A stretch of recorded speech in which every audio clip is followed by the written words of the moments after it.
Compassion Now Network for All, Urbana, Illinois, and Bethel House of Refuge, Muhammad, Illinois, USA, presents this week's breaking news in wellness and health for all people and all professionals.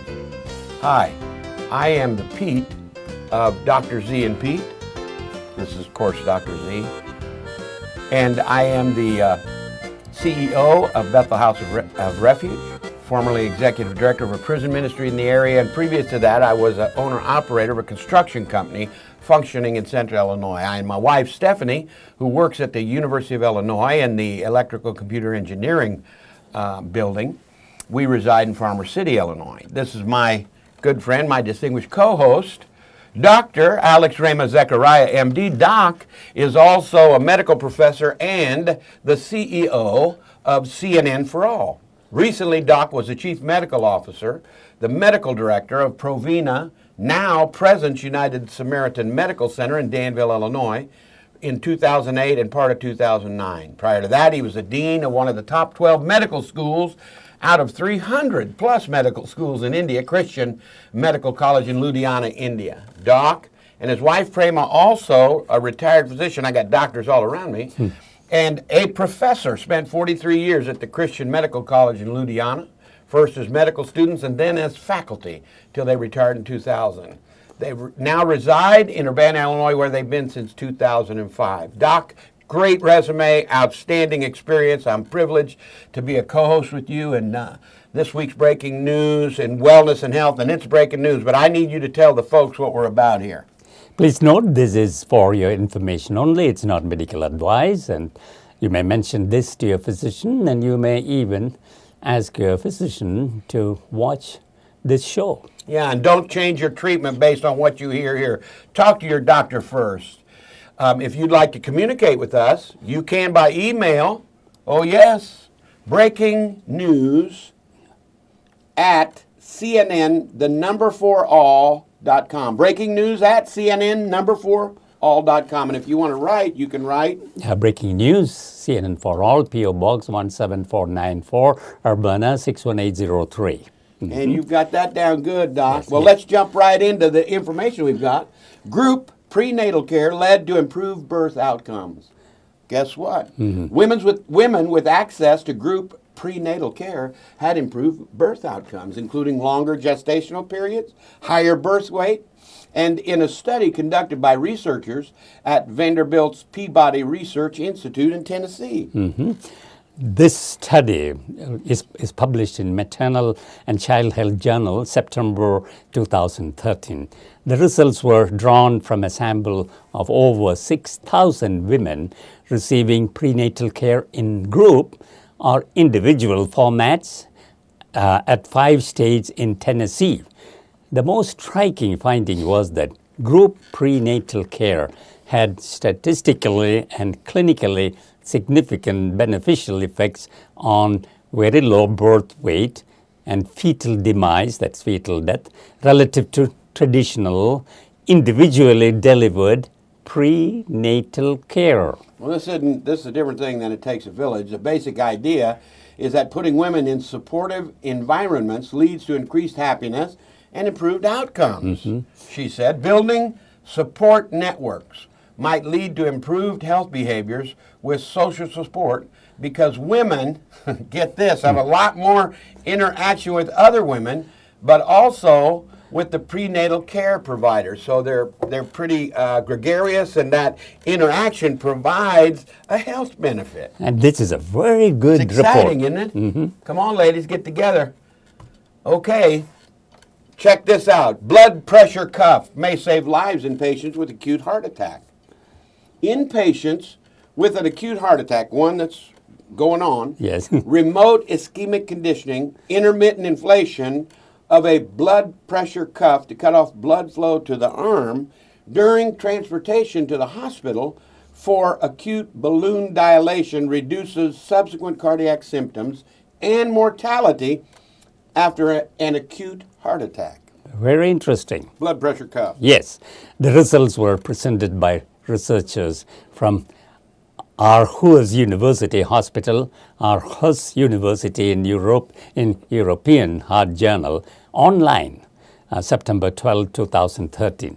Patients were treated with conditioning a blood pressure cuff which was placed around the upper arm and inflated to 200 milligram of mercury for 5 minutes to cut off blood supply and then release, not more than 5 minutes. The arm then rested for 5 minutes and then the blood pressure cuff was re-inflated. This procedure was repeated 4 times. Oh my goodness. This treatment can be promising and predicts that it will have a widespread potential in the treatment of heart attacks. However, larger studies are required to confirm clinical implications of this smaller pilot study. But it definitely makes sense. Yeah, well, it gives them a direction to look in and to get examined. And also the blood that the heart has to handle is less. Yes. Okay. All right, here's a question for you. Can't sleep? Quit smoking. As the NHS prepares to launch Stoptober 2013, new research published in Psychology, Health, and Medicine has found another reason to quit smoking. Giving up smoking improves sleep. Smoking is a leading cause of preventable death, and while the numerous health problems directly caused by smoking are well documented, less is known about the effects of smoking on sleep. What do you think, Don? Published in Psychology, Health, and Medicine, September 2013. The study by the University of Florida and Research Triangle Park researchers is the first to look at sleep difficulty by smoking status in a large population-based, nationally representative sample. They found that 12% of current smokers have trouble falling asleep. They wake in the night and wake too early in the morning. The figures for non-smokers were much lower, and significantly the study found that those who had given up smoking saw improvements in their sleep. Oh my goodness.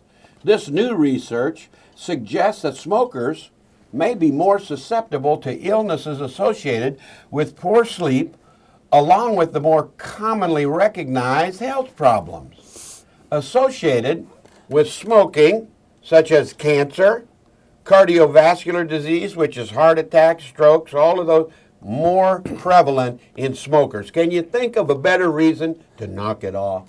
What do you think, Doc? It's time to wake up. All right.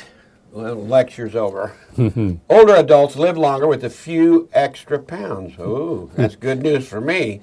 If they don't add more, some overweight older adults, well, I'm not older yet, don't need to lose weight to extend their lives, but they could risk an earlier death if they pack on more pounds. More pounds. They say, get away from the potato chips, Porky, old Porky. This was published in the American Journal of Epidemiology, September 2013.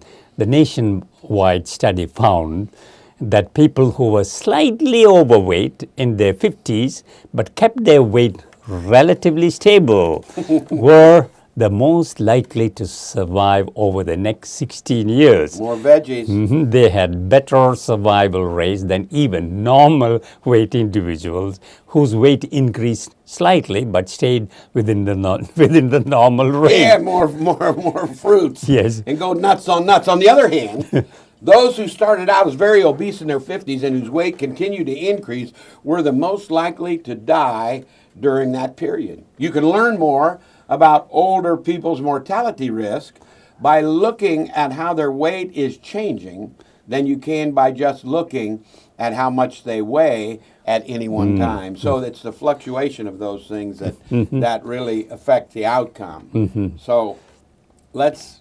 So a little, not obesity, but overweight may be beneficial according to... Check this out, Doc. Vitamin B supplements, can they help stave off a stroke? New evidence suggests that taking vitamin B supplements may help reduce the risk of stroke. The research appears in the September 18, 2013 online issue of Neurology, the medical journal of the American Academy of Neurology. For the research scientists, they analyzed 14 randomized clinical trials with a total of 50,000 participants. All of the studies compared vitamin B use with a placebo or a very low dose B vitamin. That's great news. Vitamin B lowered the risk of stroke in the studies overall by 7%. However, taking supplements did not appear to affect the severity of strokes or the risk of death from stroke. My goodness, Doc. Listen, we've been talking about all this health business and how we can affect you. Somebody told me you had a health song. You got a new one? Yeah, it's a new one. All right. Give us a little taste of it, will you? Obesity is a disease. You knew that? No, obesity is a disease? Yes, just recently the American Medical Association has certainly said that obesity is a disease. Oh my goodness. Obesity is a disease. My goodness, I didn't know that. Diabetes made worse. Diabetes made Oh, obesity is a disease and it makes diabetes worse. worse. Hypertension, stroke, heart attacks. Oh my goodness. What are they? Man. Those are Sing it with me. Hypertension, stroke, heart attacks. We must all treat Man, ourselves. that's right. You know why? This is the only disease a person must treat himself. Yeah, it's like smoking. Man, Damn it, stop smoking. Stop Right, eating yeah, those yeah. wrong things, right? So all other disease, if you treat yourself, you have two fools. You as for a a patient you- and fool a for a fool for a patient and a doctor. fool for a patient. That's right. You have two fools if you treat your own disease. Oh my goodness. Yourself. Yeah. But obesity is one disease you need can to treat. yourself. Okay. Eat more of veggies, whole grain fruits. Eat more of veggies, whole grain fruit. Go nuts on nuts, go nuts. On nuts. Yes. Eat less of fried food, starch, sugar. What? Eat less of fried food, starch, sugar. Say no to soda pop. Exercise daily, 5 days a week. Half hour or more daily. Walk, jog, run, bike, treadmill, elliptical, till we are soaked in sweat. Oh yes, till we are soaked in Soaked sweat. and set. All right. Well, thanks for the song, Doc, and we'd also like to thank the people from Science Daily, City of Urbana's UPTV production coordinator, the one and only Jason Liggett, and our production intern, Caleb Serpenis, as well as the UPTV station manager, Jake Schumacher. We thank you all for watching, and we'll be back soon. Pavement markings and signs are used to warn and direct motorists and bicyclists and to regulate traffic. There are several new bicycle markings and signs throughout both Champaign and Urbana to be aware of. Compassion Now Network for All, in short, CNN4All, Urbana, Illinois, USA. And Bethel House of Refuge, Muhammad, Illinois, USA presents this week's breaking news in wellness and health for all people and all professionals. Hi, I'm the Pete of Dr. Z and Pete. This is my good friend, my distinguished co-host, Dr. Alex Rama Zachariah. He is a medical director and the CEO at CNN4All. Good day, Doc. We are straight going into the breaking news. All right, remember, this is just news. It's not advice. There's a 3-year medical degree that can help adapt to dramatic changes in healthcare by offering accelerated study to selected students so that they receive a Doctor of Medicine degree, MD, in 3 years rather than a traditional 4, according to educational leaders at NYU School of Medicine. That's going to help, isn't it, Doc? Yeah, 3-year MD, accelerating careers, Yes. diminishing debt. That's a key. This is published in New England Journal of Medicine, September 2013. The educators describe how a 3-year medical degree, a radical rethinking of medical education, can increase the number of productive years clinicians and physician scientists spend in the workforce, as well as reduce student debt. That's a key. The educators argue that for a highly qualified applicants, the 3-year degree can be an effective counterbalance to ever more extensive training periods, which now average 10 years for some subspecialties without sacrificing quality. Man. And this New York University School of Medicine, they began offering a 3-year medical degree pathway for selected students this year, just this year. Man, that's excellent. This article presents a compelling argument that a more effective medical education process is needed. A 4-year program for all graduates made sense when postgraduate training lasted 2 or 3 years. Now, residencies and fellowships routinely extend the postgraduate period, oh my, to 6 years or more, which means that many physicians, they don't enter their practice until their early or mid-30s. Now, with all of the technology and stuff that we have available, Yes. all of the mechanisms of diagnosis that are technological, Yes. MRIs and Everything CAT is scans. accelerated. Yeah, and they're using computer imaging. Yes. It really makes sense to go that direction for sure. Okay. And reduce the debt. Reduced it, boy, that's a big deal. Death and disability from air pollution is down 35% in the U.S. Dirty air impacted hospital admissions, mortality rates, and cardiovascular disease, including the risk of heart attacks. That is good news. Yeah, that's good news. The study is published in the Journal of American Medical Association, September 2013.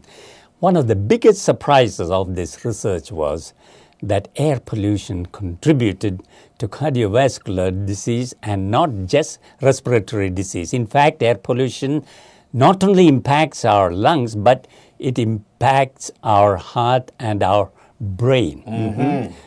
Well, the best news relative to the air pollution research over the last 3 years is that the evidence that our reducing air pollution in the United States has resulted in measurable improvements in life expectancy and public health. That's great news. It is. Which means we're doing the job that we ought to be doing, taking care of our air quality.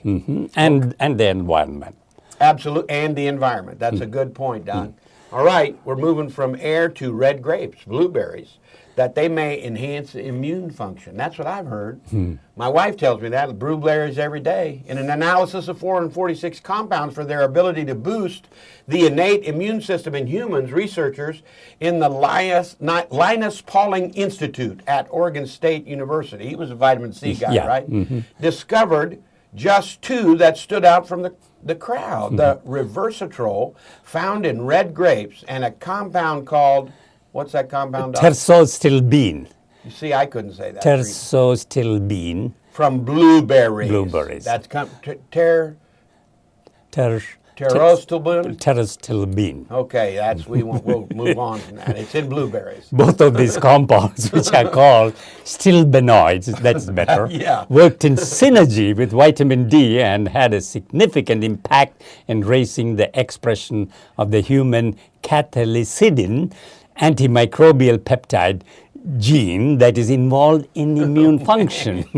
Oh, my goodness. A strong link has been established between adequate vitamin D level and the function of the gene that is responsible for immune response. Oh, my goodness. So eat I'm glad you were telling. Yeah. red berries Yes. and red grapes and blueberries, That's not right. red berries. I can do that, Doc. Yes, yes. Okay, now I know this for a fact. Mobility is a key to healthy aging. A clinical review from geriatricians at the University of Alabama at Birmingham suggests that mobility limitations are a litmus test for healthy aging and urges primary care physicians to take a more aggressive role in ascertaining the mobility of their older patients. The study was published September 18, 2013, just a few days ago, Yeah. in the Journal of the American Medical Association. The review confirmed that increased physical activity and exercise are extremely important for healthy aging. Mobility limitations are the edge of that slippery slope that leads to loss of function, and a decline in mobility seems to quickly lead to an across-the-board decline, including routine activities of daily living. Mobility is a sort of barometer for how well an older person ages. I'm telling you, that's for sure, because as I'm getting older, Yeah. and my mobility, because of my knees, Yes. is becoming questionable. I got to do something. Yes. I cannot just lay around. Right. You get depressed and all Yes. that stuff. So it's very important. Yes. With an increased older population in the United States, it is incumbent on us to find ways to help older Americans continue to live well and independently. That's for sure. People have been independent their Yeah. whole lives. They're Yeah. not wanting to be static. Yes. The major barriers are a lack of physical activity, obesity, and smoking. They're all risk factors that can successfully be overcome with appropriate treatment and assistance. Smoking, obesity. Stop eating so much and stop smoking. And we got to get our older people move more. Move. Yeah, you know those bands. Those, Absolutely. what do they call those? Yes. You don't have to do dead weights. No. Just, those bands. Yeah. Ah. All right. Now here, this is more. Moderate exercising encourages a healthier lifestyle. We don't all have to hit the gym and become Arnold. Yes. Interdisciplinary research at the University of Copenhagen explains why moderate exercising is more motivating than hard training.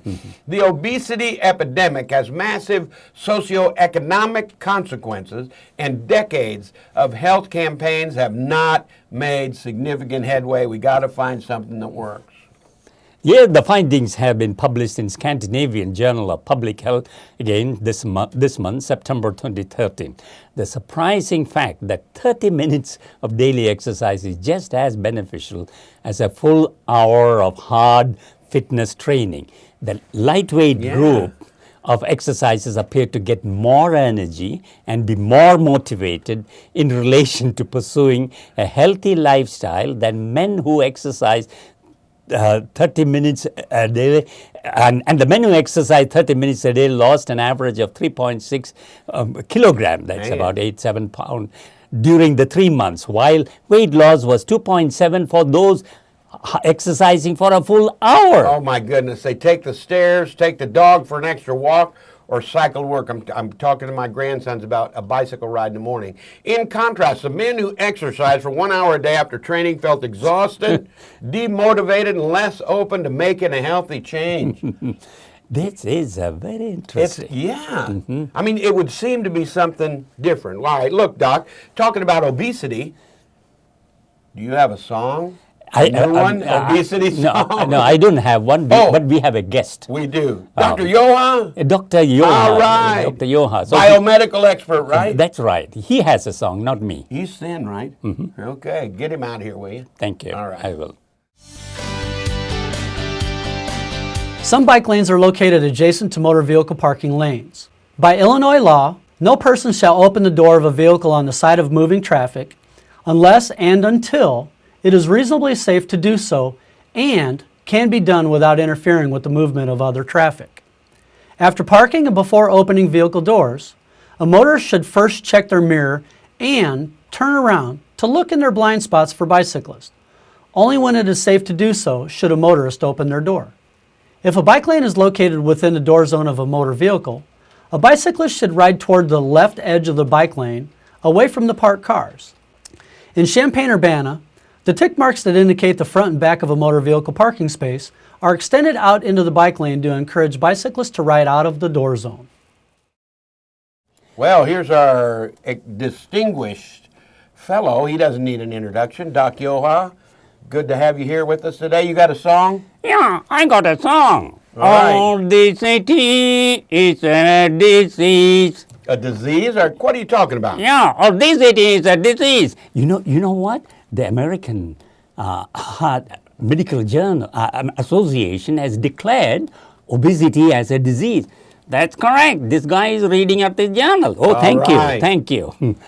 Obesity is a disease. Obesity is a disease. Diabetes made worse. Oh, yeah, diabetes, too. I forgot about that. Yeah, the diabetes is made worse. Hypertension, stroke, heart attacks. Hypertension, strokes, and heart attacks? That's right. Hypertension, stroke, heart attacks. We must all treat ourselves. Good luck with that. I thought if we treat ourselves, we have two fools, one the physician and one the patient, both rolled into one. Oh, yeah. But this is one disease that you must treat yourself. Oh, stop eating, stop smoking. Hey, you're crowding me. What do you want in my place? Oh, no, I like you. Okay, good. Sorry. Okay. Eat not all veggies, whole grain fruits. Fruits, oh yes. Can sing it, Dee? Eat not of veggies, whole grain fruit. Eat more of veggies. I didn't ask you to say. Oh, sorry. Okay. Man, you're trying to crowd him now. No, okay. Eat not of veggies, whole grains, fruit. Go nuts on nuts, go nuts. Really? Mm-hmm. Come on, really? Eat less of fried food, starch, sugar. Less of fried food, starch, and sugar, that's for sure. Say no to soda pop. Say no to soda pop. Is that all? No, there's more. Exercise daily. Daily. 5 days a week. Mm-hmm.